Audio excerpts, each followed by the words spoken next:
I actually got to have a conversation with someone who has just gone through a period of loss of licence. Now, after you fulfil that requirement of loss of licence, you have to attend a driving behavioural change program. You also have to go back to court and reapply for your licence. What I'm hearing from patients is that the police officers know them quite well, so if they do get picked up once, they feel as though the police are looking for them again and again. The police in many states have quotas attached to roadside drug testing that directly impacts their budgeting requirements as well. I know of someone who has endometriosis and multiple sclerosis. She's successfully been using medicinal cannabis now for years.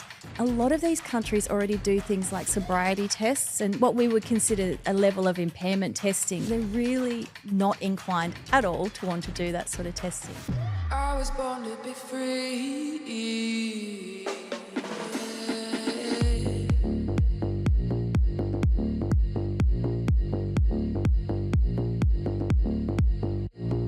Rachel Payne, welcome. Hi, Tegan. To the Bloomley podcast. Finally. This is like long overdue. We've been speaking online for a while and now finally you're here to speak about, I would say, one of the most discussed topics, I think, in cannabis in Australia right now, which is driving. Oh, I bet. And look, it's such a pleasure to meet you in person, and I'm such a big fan of your work. So, thank you. total fangirl moment for me as well. I'm honoured. And, Thank you. I'm totally always supportive of any woman in cannabis and women in cannabis. We're such a small part of the cannabis community, but we're Very mighty small. and we're fierce. And, Yeah. Cannabis has this symbiotic relationship with women. And, I appreciate that you really showcase that in your work. Oh, thank you. I'm glad it's us. Yeah. I'm glad it's us. Yeah.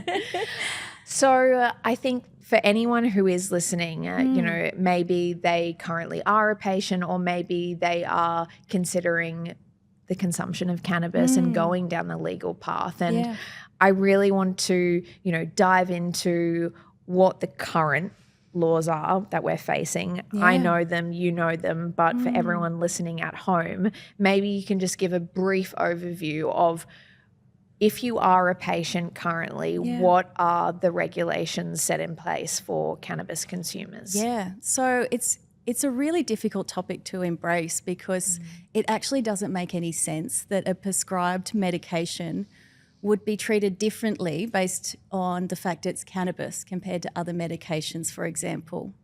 But in Australia, medicinal cannabis is not treated any differently to any cannabis that might be. I'll say that again. That's all right. But in Australia, medicinal cannabis is treated the same as if you are tested on a roadside drug test for any THC product. So if you're using illicit cannabis or medicinal cannabis, they are treated exactly the same when it comes to the eyes of the law, except for in Tasmania. So Tasmania is quite unique in the way that it allows for a medical defence for medicinal cannabis. And when we looked into why this was the case, we actually discovered that the defence is afforded to prescription medications. So when medicinal cannabis became a prescribed medication, it was allowed to be, the legislation was allowed to be enacted to ensure that protection was also afforded to medicinal cannabis patients. But there are some limitations around that in Tasmania as well. And that relates to the fact that you need to be prescribed in Tasmania, your doctor needs to be in Tasmania as well. So some people are often caught up with, if they are accessing their prescription through a telehealth appointment, that prescribing doctor may be situated in Queensland. They may not be offered that same protection in Tasmania as if they would be a prescribed user in Tasmania. Right. So we're all moving to Tasmania. It's quite unique. And what's fascinating about Tasmania is that what the road toll data shows us is that there has basically been not a blip. There hasn't been an increase in hospitalisations, in road accidents, or in any causational accidents that are relative to medicinal cannabis patients. So what we are hearing is that if you are pulled over at a roadside drug test, even if you do disclose that you are a medicinal cannabis patient, the police have their job to do, which is to test for presence of THC in your system. So THC is treated as an illicit drug, whether it is a medicinal cannabis prescription or whether it's that you're smoking bongs with the boys after work one day. there is no distinction there around how you're consuming your cannabis or the fact that you may be consuming it and prescribed that cannabis by your doctor. And that's why I think most people are so interested in the conversation of CBD when it comes to, I know that a lot of people within the Bloomley community especially, they're kind of leaning more towards those CBD products because they don't want to run that risk. Yeah. But as you so poetically put, I mean, these laws are so outdated that somebody can be charged who is a legal patient or a non-legal patient of cannabis. And I'm assuming that the outcome for both of those individuals will be exactly the same. There is no distinction, and that's some of the issues that we're facing. And, we know that there is over 1 million scripts. I think last time I looked with the TGA numbers, and we can look at safe scripts as well to sort of get a bit more of a definitive response as to how many patients there are. But even just individual scripts that are issued, there's over, I think it's 1,200,000 scripts have been issued since cannabis has been made legal for access medicinally. That's an awful lot of people who are either running the risk, living in fear, or choosing not to take their medication because they are concerned that they will lose their license. It's discriminatory. It is. It really is when you look at it really closely. Yeah. I think one thing that I find really interesting is that, I think when we're talking about cannabis, and I really want to dig into impairment periods because I think that this is a really important conversation around, for our patients, but also why we need to see a change in the laws. Yeah. We know that when you do consume cannabis, it can stay within the body for long periods of time. However, your impairment periods are much, much shorter. Yeah. So if you were to consume, a particular product, your impairment period may only be, 4 to 6 to maybe 8 hours max. Yeah. So when it comes to impairment periods, I'm assuming that is what we're kind of fighting for when it comes to changing the laws for patients in this space. First step, what we're trying to achieve here in Victoria is, because we've had medicinal cannabis since 2016 legal here in Victoria. So that's nearly 10 years of allowing patients access to the medication, but not allowing them their liberties and some of the essential things that you would do in that space around driving, for example. What we're trying to achieve here in Victoria is that the police don't have to change their processes, but a medical defence is afforded to a patient if they are tested and test positive at a roadside drug test, that they're afforded a legal defence when they get to the courtroom. So you are still issued your day in court, but a magistrate has that discretion to look at your case file and see that you are a patient. You may have been taking your medication for years on end because you have MS or you have an acute pain injury, and make that discretionary call to say, I actually believe that you weren't impaired when you were driving, that you are a patient and you shouldn't be caught up within these structures. Now, what we're proposing is this be an interim measure in the meantime, because our Victorian government here is going ahead with a closed circuit track trial that is going to look at ways of definitively measuring impairment. How they do that, we don't quite know, but what we do know from the research that has been conducted by Swinburne previously is that through simulated driving trials and through driving trials that they've conducted internationally, is that yes, patients might experience a level of impairment straight after taking their medication, but it's fairly minimal in comparison to other medications they may have taken or previously taken in the past. It's fairly minimal in comparison to alcohol.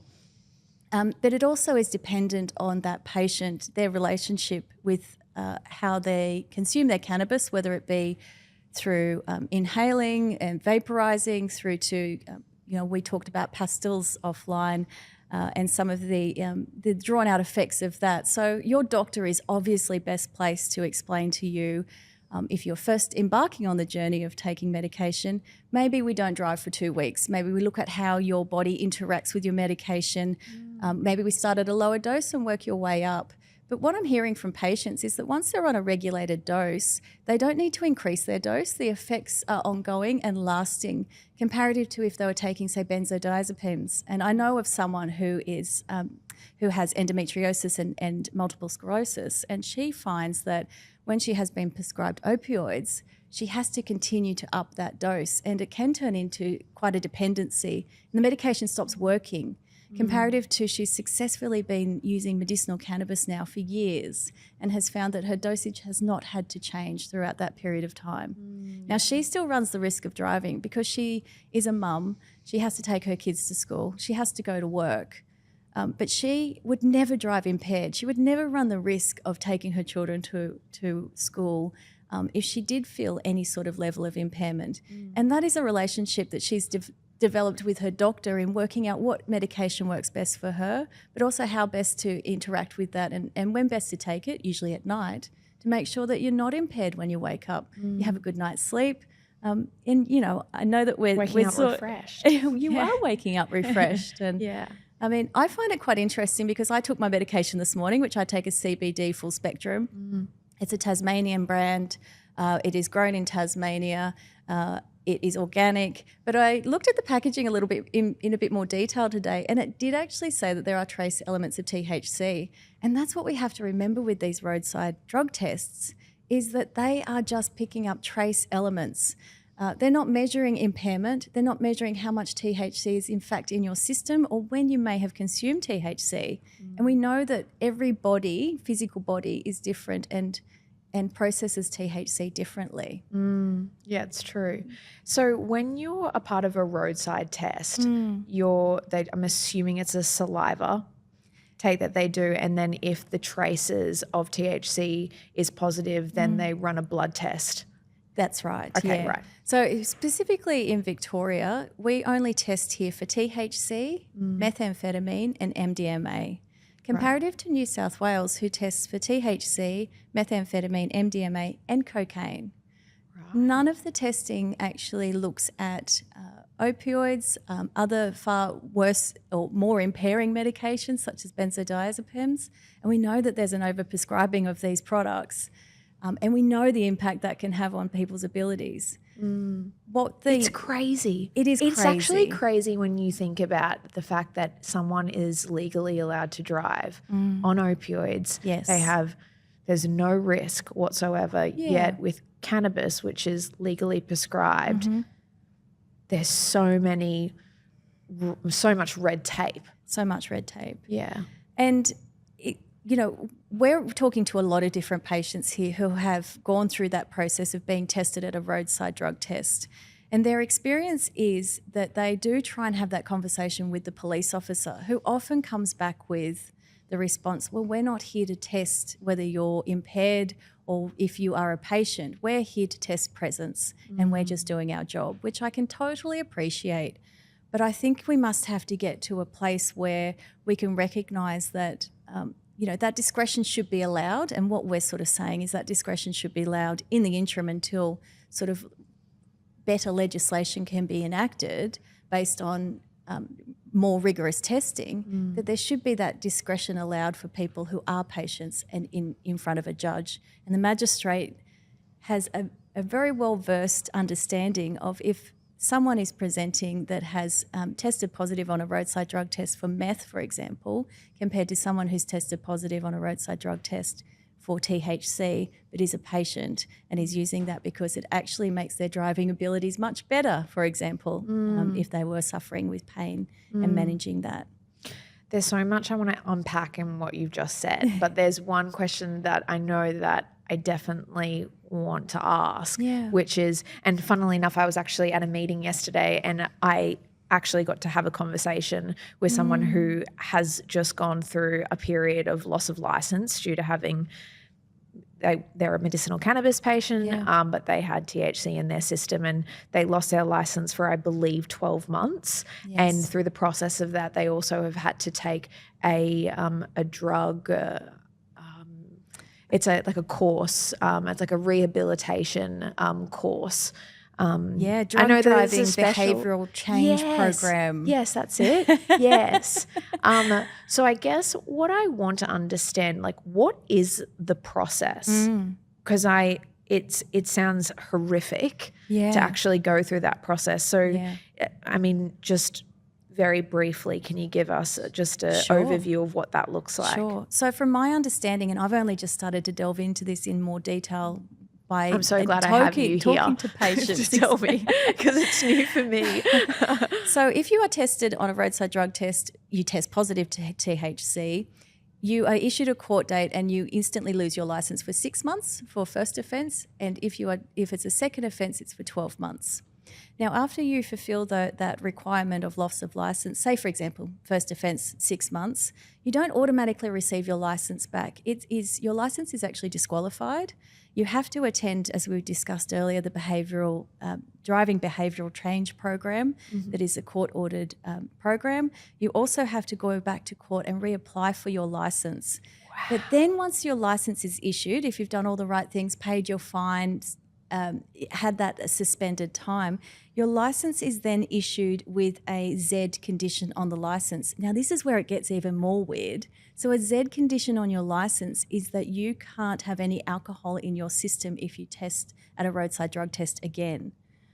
Right. So there's limitations not just on cannabis but alcohol for a THC offence. So everything you're kind of, wow. I did not know that. It's so a Z crazy. license. Yeah. Okay. What we're hearing, though, is that the majority of people who lose their licence have jobs where they need to drive to work. So whether that be, we've had people who are new starters in an apprenticeship and their mature age apprenticeship starter have lost that ability to have that apprenticeship ongoing and then, had issues with their mental health because they can't leave the house. If you live in regional Victoria, for example, you are really limited, and we've had cases where we've heard of people who have lost their licence for 6 months. They are carers for their parents. They have children that they have contact with on weekends that they don't get to see anymore, and of course they lose their job. So the ongoing effects of some of these really black and white laws and the impacts that they have are devastating for people who have literally just found a medication that works for them, and they don't feel like a zombie, for example, because they were taking antipsychotics or they were taking benzodiazepines for long-term pain injuries.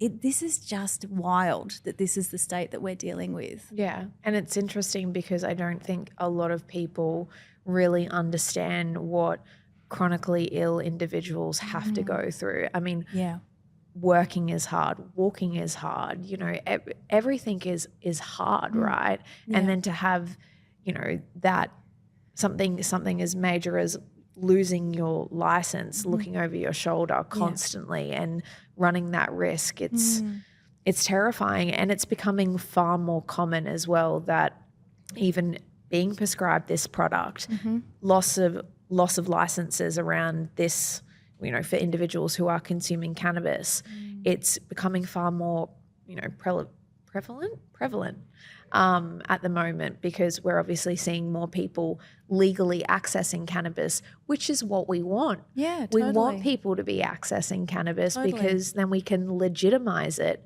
as a treatment option. 100%. But these rules are just backwards. But I guess we're not the first country to legalise cannabis. We know that, and we're actually very conservative when it comes to what we have legalised. So what I'm interested in, and I'm sure everyone else is interested in knowing, is, if we look at Canada or if we look at America, who have legalised adult use, in terms of their road safety, is there any data around the positives and the negatives of legalisation?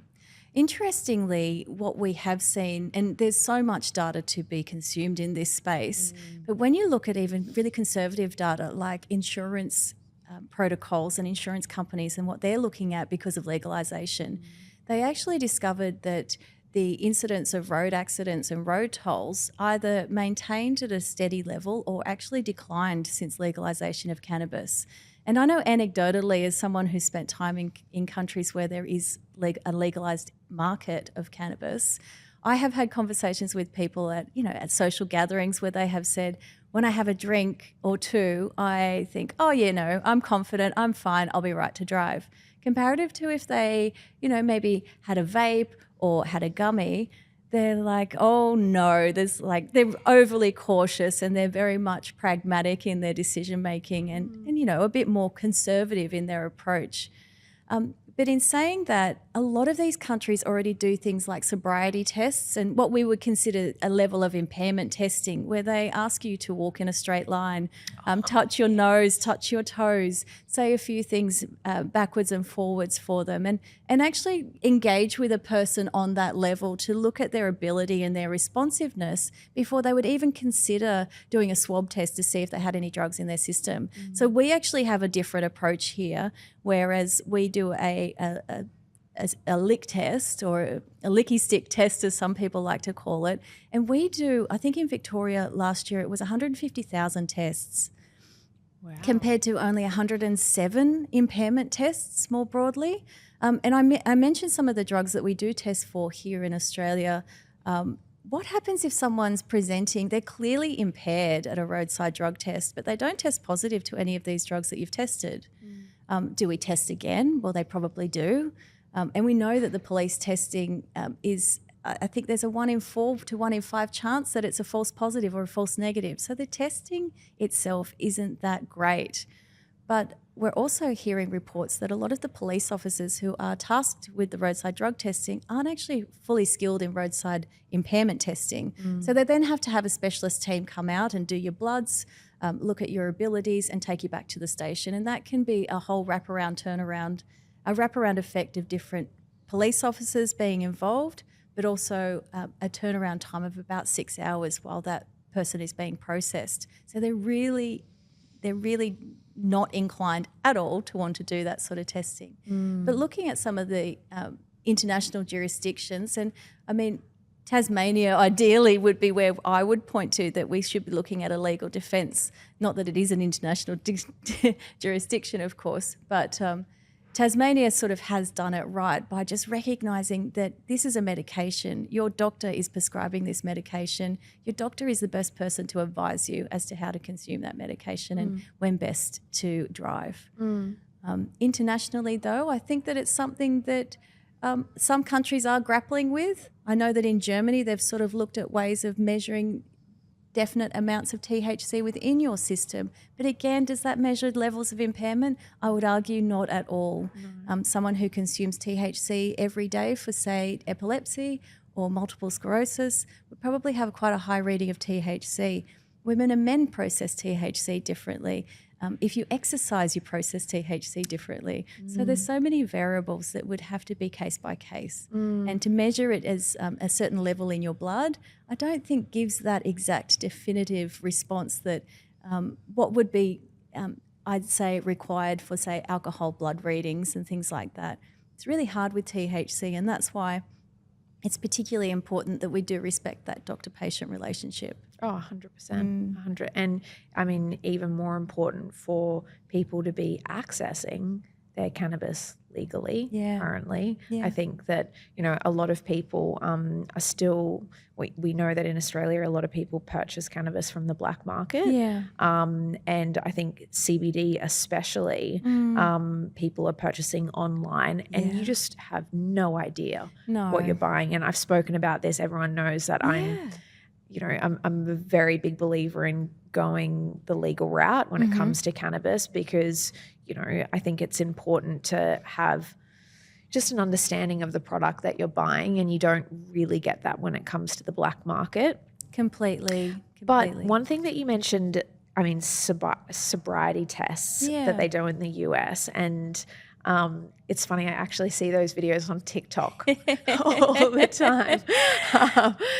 But when it comes to law enforcement in Australia, and I hope that you feel comfortable in commenting on this, is one thing that I have heard from people who have been in these situations with law enforcement, it it's quite interesting that multiple people have said to me that it really comes down to the individual that you're dealing with. Oh, yeah, okay. So when it comes to law enforcement and, do you know like their thoughts and opinions on medicinal cannabis as a whole? And I know that's a really controversial question and probably an even controversial happy to answer it. But go for it, I'm glad. The biggest roadblock when it comes to looking at legislative change or even allowing for discretionary change is the police. So the police in many states, not in Victoria, but in many other states, have quotas attached to roadside drug testing that directly impacts their budgeting requirements as well. So they're required to actually conduct a certain amount of tests. There's no disincentive for a police officer not to charge someone with presence of THC in their system because there is no defence in a courtroom. So it's an automatic win for them. There's no reason why a police prosecutor would sort of decide not to prosecute the case because, again, it's an automatic win for them. What I'm hearing from patients is that particularly if they're living in regional towns, the police officers know them quite well. So if they do get picked up once, they feel as though the police are looking for them again and again. And we do hear instances where people have been charged multiple times over a period of a few years, of course. But that, I think, is a real concern when it comes to what is the requirement here of police and duty of care. And if someone is living in fear of either taking their medication and getting caught by the police or actually running that risk, I would hope that the police officer might offer some discretion. I don't know, and I'm hearing also similar to what you are hearing, it depends on who you're dealing with on the day. When it comes to those roadside drug tests, though, there is multiple police officers on site for those. They're quite a production, and I would not expect that anyone would just be automatically waved through. But I think as we're starting to understand more about how police receive their training, how people like me in Parliament and my colleague David Eddershenk, colleagues in New South Wales, Jeremy Buckingham, and WA, Dr. Brian Walker, are all saying the same thing. We need to make sure that police are educated in what medicinal cannabis is. And I'm sure you've heard stories from prescribing doctors and pharmacists where they've actually received a phone call from a police officer to say, I'm not too sure if this is medicine. It's in a canister, it is flour, but there's a prescription on it with your name on it. And that verification is then provided. So there seems to be a real disconnect between what the police would like to happen, what the police are being trained to do, and what the law allows them to do. And that's what we're trying to get to in some way of reforming the laws and the Road Safety Act. And by no means are we ever encouraging anyone to be on the road whilst impaired. Yeah. But it's just not something that we want to see. We want to make sure that we're doing this appropriately, that we're doing this properly, and that we are keeping people safe. But what we can see from Tasmania and even the ACT, where there is a level of regulation of cannabis, is that we don't see any change, any major shift in road accidents, in road tolls, in hospitalisations. And there has to be something said for that. Oh, agreed. So well said. How, I know that, and maybe you have spoken about the recent changes that you've made in Parliament. Amazing. What would we do without you? Do you want me to talk you through what's happening next stages? Yeah. So, and I think as well, it would be great to understand, like, how long is it going to take for this change to happen? Like, and I know that, it's the $1 billion question, right? It's like, when is this industry going to evolve? But what I'm really interested in understanding is, you're front and center in Parliament, right? Yes. You understand the ins and outs of this, and it is not my area of expertise. So thank God for that. So I think that it'd be great to understand how you see the change and how long you think it's going to take, especially for patients who are prescribed. Sure. And I think that's why David Eddershenk and I, my colleague, and I have been so tenacious in Parliament about this issue, because it has been 2016 since cannabis has been legalised. In the last Parliament before I and David were elected, Fiona Patton, who is going to be our Senate candidate for the federal election, championed the fact that patients needed access to be able to drive. There was also a task force that was established. There's been multiple task forces, there's been multiple roundtables, there's been studies that have been paid for by the Victorian government, and there is an ongoing study that's happening now. And the issue that we had with this particular study is not the researchers. The researchers will do a fantastic job, and their research has been consistent across the board when it comes to looking at patients' responsiveness and ability when taking their medication. But the issue for us was that we were told that it would be in the coming months this matter would be resolved by the former Premier Daniel Andrews. And then we were told by the Roads Minister that we would have this resolved within 18 months of, that was at the beginning of last year. Well, 18 months is coming up pretty quickly. And then we were told that this roadside drug testing trial was happening, a closed circuit trial, no end, so on a racetrack, that it would take about 18 months from when they first start driving. Now that is going to be 2026 by the time they actually look at that data. That's an election year here in Victoria. They aren't going to touch it then. It will probably take to the next parliament for there to be definitive road rules in place that actually state this is what we are allowing for medicinal cannabis patients. So what we are trying to do as something in the interim is look at and we have had endorsement by the government to look into this. We have found an eminent person who will approach magistrates, police, prescribing doctors, pharmacists, and anyone else who sort of has an impact in this space, also probably the roads authorities and those that are conducting the closed circuit trial as well. We're doing this consultation, and what we're putting together is a proposition that says if a magistrate has this ability, this will at least allow for that discretion to be in place. It will allow for patients to be somewhat treated differently to what someone who is taking an illicit substance would be treated. And that's just what we're seeking right now. But when it comes to timeframes, it is the bane of my existence how long things take in government. And they are so cautious with this issue because of roadside safety and the fact that the road toll has increased. I can assure you the road toll hasn't increased because medicinal cannabis is on the market. I would believe it would be mobile phones, it's distraction. And we know that there are so many things that impair you on the road. And this is where we need to get to a place where we're actually discussing that more so. Are you impaired before you drive? Are you stressed? Are you tired? Have you had an argument with your partner? Are there children in the back of the car that are distracting you? All of these things are compounded to have some sort of impact on your ability to drive. So we're sort of proposing that there's two streams going on in Victorian Parliament right now, and I am positive that all the other states in Australia are looking, apart from Tasmania, who has already got their act together, yes, are looking at what we're doing here in Victoria to then make their decision on what is happening next. Yeah. Well, I'm a Queenslander. Yes. Don't judge me for it. Not at all. You're actually more progressive than Victoria right now. Right. When it comes to reform more broadly. Right. So, okay. There we go. Well, I'm selfishly looking forward to what comes out of Queensland. And also Queensland, from my understanding, has the largest cohort of patients, cannabis patients. Yes, I think it's a bit of a race between Queensland and Victoria, but not far. Oh, yeah. okay. Okay, we won't make it month by competitive. month. Yeah. One thing that you did mention before is some of the research behind what we've done, and especially in Australia. Yeah. I believe Tom Arkell. Dr. Tom Arkell. Arkell, sorry, Tom.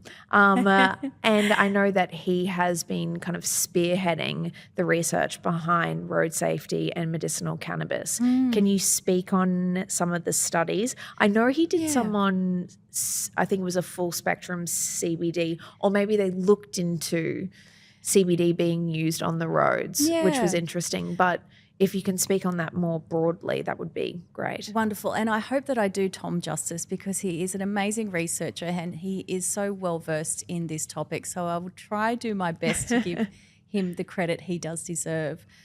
From my understanding, Tom has actually been as part of Swinburne University, and Tom and other researchers will be conducting this closed circuit track trial that is set to finish probably 2026. Now, what they're looking at is medicinal cannabis patients and how medicinal cannabis impacts their ability to drive. So they're actually using cars on a racetrack to measure that. Okay. And the cars are actually retrofitted to be able to capture, I suspect, rapid eye movements, driving ability, and they also then will do sort of a baseline test through to taking medication and then an hourly check-in and a driving ability from there. So my understanding is also that they're looking at ways that we do measure impairment currently and some of the new and emerging technologies. So there are some apps that are available on your phone. There are some eye scanning technologies that are starting to come out onto the market, and looking at some of those abilities as well.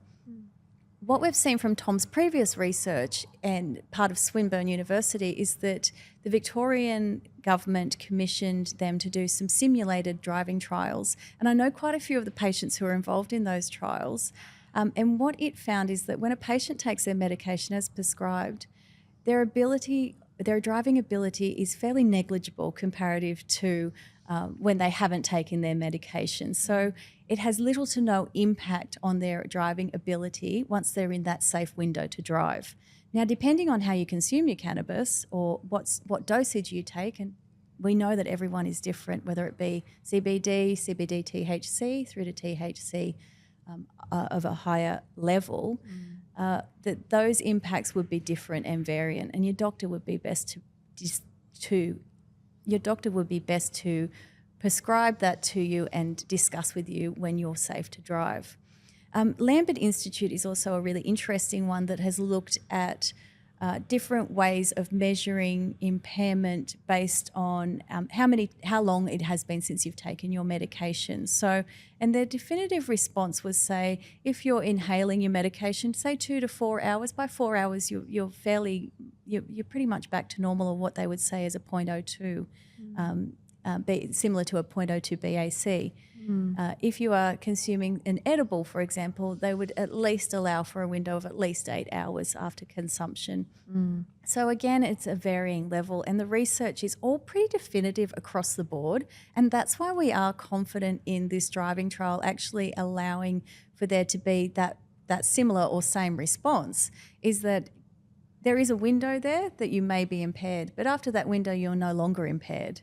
You will have a level of THC in your system, though, for X amount of time. Absolutely. So I guess if you're speaking directly to a patient right now, and I know that I get asked this question so many times of what to do and, in these situations, and there's nothing that you really can offer them. Like, I normally say, have a conversation around CBD with your doctor and explore that. But is there any advice you'd give to patients, kind of struggling with making this decision right now? I know that we're not doctors. No. Disclaimer, we're not doctors. Not legal advice either. No, this is not legal advice either. But is there any kind of anything that you'd like to say to patients, or even, I guess, say to maybe law enforcement or whoever it may be? Like, how do we navigate this moving forward?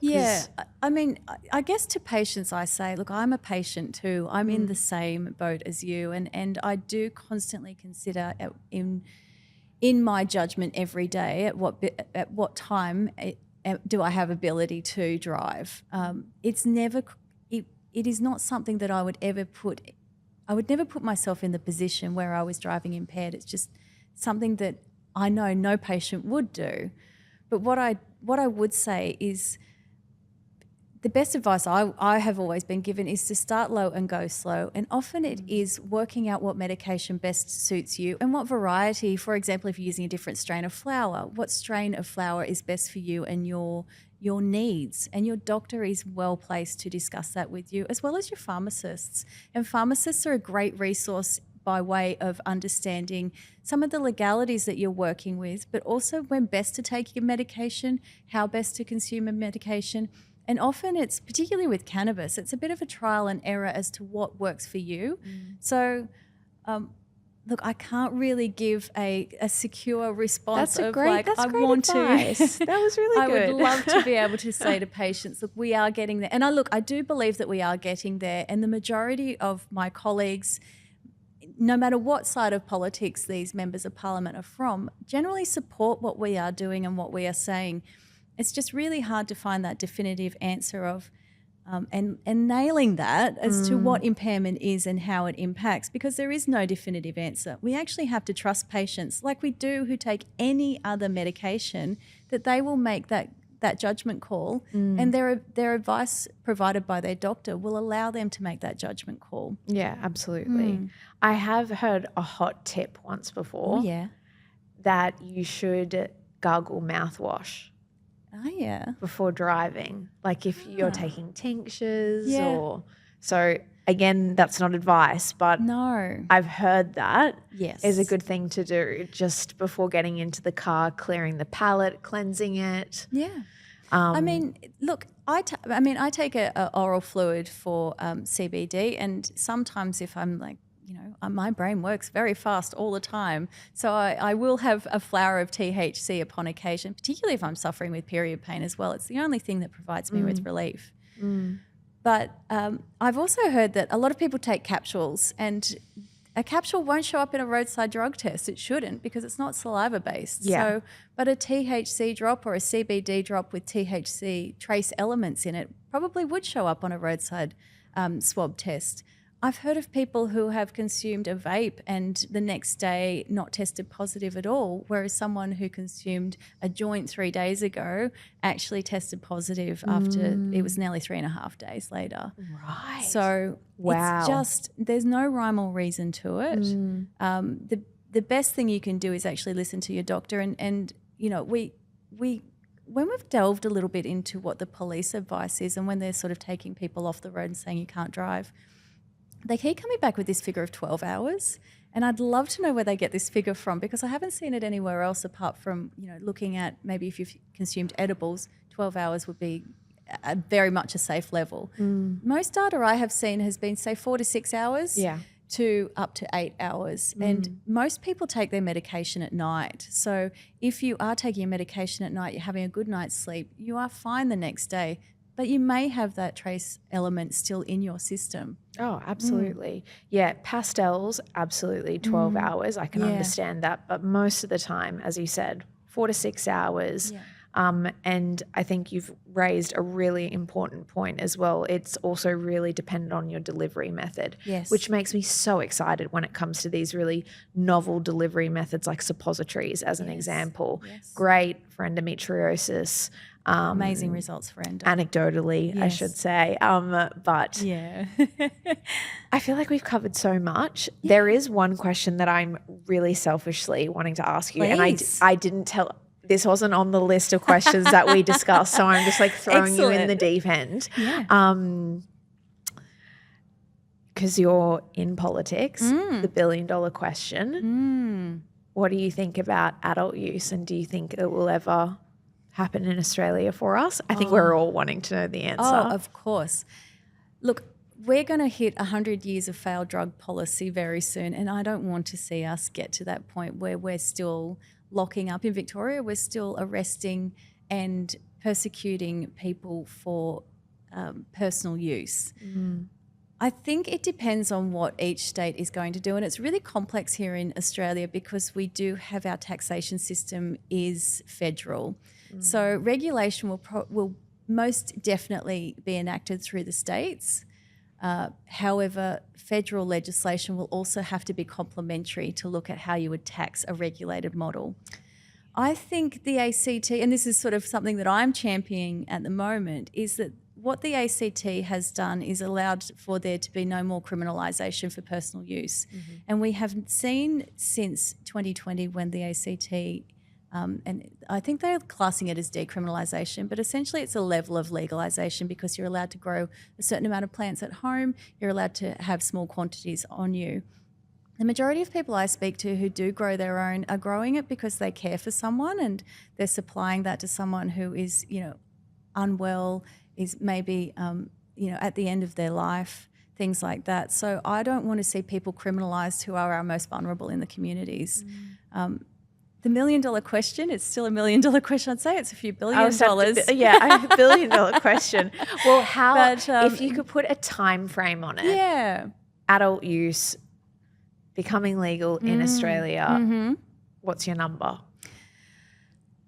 As I said, I would hate to see it hit 100 years, and it was 1928 that cannabis was initially banned in Australia. So you're saying I reckon that we'll see some form of removing that criminalisation by then and moving into some regulatory model sooner rather than later. 4 years. It just depends on how we land. And I know that, look, I speak to the Treasurer all the time, and I know that he is quite keen to see that we have a regulated market here, and Victoria suffered terribly after COVID, and we need a lot more money coming in. I saw our Treasurer Tim Pallas produced a document recently where it was like $1.5 billion is required to look after our hospital system in Victoria. Well, I have a $1.5 billion, conservatively, a $1.5 billion industry here ready for you to go. And organised crime is flourishing in this industry. So I would love to see that they actually get on with it and get it done. Because politics is politics, Anthony Albanese will need to get re-elected before he even considers touching this. But I think there is appetite amongst the states, and the way that different states operate, I know in Victoria what they have done is more of a staged approach to any piece of shifting or pivotal legislation. So they might do a trial period. They might just look at removing that criminalisation element, or they might actually look at, maybe we need to get some experts in here and look at what has happened in other jurisdictions and what would be fit for purpose here in Australia. I would love to see things like consumption lounges like we have in Spain. That would be nice. I think Germany have done it quite well. Canada has its pluses and minuses. Yeah. For me, we can learn a lot from them. I think so too. Australians are predominantly, we like our convenience. So we are predominantly more likely to go for a regulated market where you can have access to a safe and reliable product, and the person who's selling that product to you is very well informed and trained in having that ability to do that. So I think that when you're looking at harm minimisation, when you're looking at safety, I think that we will have some sort of regulatory model.